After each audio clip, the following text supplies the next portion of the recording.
noite. Ao relatar a questão das cotas raciais em universidades, o ministro do Supremo, Ricardo Lewandowski, falou da necessidade de superar desigualdades históricas. Os demais ministros seguiram no mesmo tom e votaram pela legalidade da reserva de vaga a negros e índios. A decisão não deixa de receber críticas. Há quem diga que foi bem no vestibular, mas perdeu a vaga por causa das cotas. O Jornal da Cultura discute hoje se a cota racial é suficiente para corrigir essa histórica desigualdade. Veja agora outros assuntos importantes desta quinta-feira. Ainda em estado grave, o filho do cantor Leonardo é transferido para o Hospital Sírio-Libanês em São Paulo. O plano do governo federal tenta reduzir a dependência do transporte de carga para exportação por caminhões. O governo diz que vai analisar com sangue frio as modificações do Código Florestal que agradaram os ruralistas. O drama de mães obrigadas a abandonar o emprego por não encontrar creche para os filhos. O Tribunal Internacional condena o ex-presidente da Libéria responsável pelos massacres na chamada Guerra dos Diamantes. No dia do goleiro, o Corinthians anuncia que Júlio César está fora do próximo jogo da Libertadores.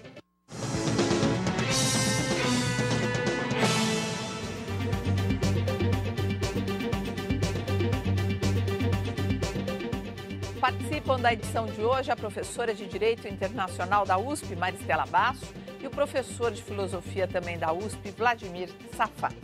Mande as suas perguntas aos nossos comentaristas através do Twitter e também pelo site do Jornal da Cultura.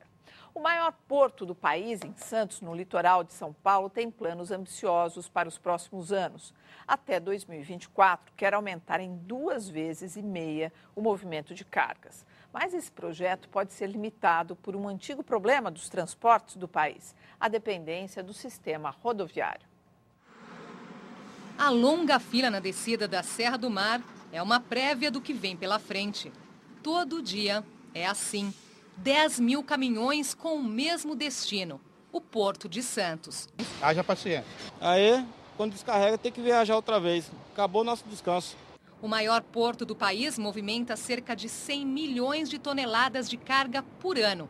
68 milhões chegam por rodovias. O que nós temos? Custos maiores, o famoso custo Brasil gigantes, e dificuldades de fazer com que as nossas mercadorias possam chegar a preços mais acessíveis. Enquanto a maior parte das cargas, 70%, chega no Porto de Santos por meio de caminhões, apenas 20% das mercadorias são transportadas por trens. Até 2024, a Companhia Docas do Estado de São Paulo pretende mais do que dobrar a movimentação de cargas aqui no porto. Mas para isso acontecer, os especialistas defendem o investimento na malha ferroviária. Então, o que é preciso? Criar mecanismos para a intermodalidade funcionar. Ou seja, temos que ter pontos de concentração de cargas para que, é claro, você não vai passar um trem na porta de cada fazenda. Mas você pode transportar por caminhão a uma distância menor do que transporta hoje até um ponto de concentração de carga e dali, por ferrovia, essa mercadoria chegar até seu destino. Para se ter uma ideia das vantagens da ferrovia, um vagão graneleiro transporta cerca de 100 toneladas de grãos. Um caminhão, 28 toneladas. Ou seja, cada vagão no trilho significa 3 caminhões a menos na rodovia. E como uma composição tem em média 60 vagões, um trem de carga equivale a 180 caminhões. Não é por acaso que os países dos principais portos do planeta levam em conta essa matemática. O custo de transporte deve cair naturalmente, porque ele é um modal mais barato. A gente pode conseguir de 15% a 25% de redução de fretes. Dos 10 maiores portos do mundo, 7 ficam na China.